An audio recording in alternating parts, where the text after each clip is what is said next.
કોંગ્રેસ અને આપ ગઠબંધનમાં ભરૂચ લોકસભા બેઠક આપને ફાળવામાં આવતા અહેમદ પટેલના પુત્રી મુમતાઝ પટેલ કાર્યક્રમની માફી માંગવા સાથે કોંગ્રેસને મજબૂત કરવાની વાત કરી હતી।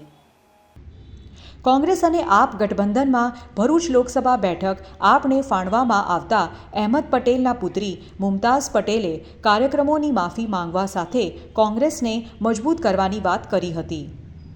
છેલ્લા કેટલાક સમયથી ભરૂચ લોકસભા બેઠક લડવા માટે જનસંપર્ક કરવા સાથે આપના નેતાઓ સામે નિવેદનો કરી મુમતાઝ પટેલે ભરૂચ બેઠક માટે એડીચોટીનો જોર લગાવ્યું હતું,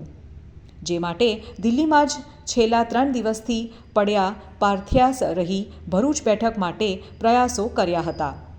પણ અંતે આજે સત્તાવાર જાહેરાત કરી ભરૂચ બેઠક આપને આપવામાં આવતા તેઓએ ટ્વીટ કરી સુરક્ષિત ન કરી શકવા બદલ અમારા જિલ્લા કેડરની દિલથી ક્ષમા યાચના માંગી હતી,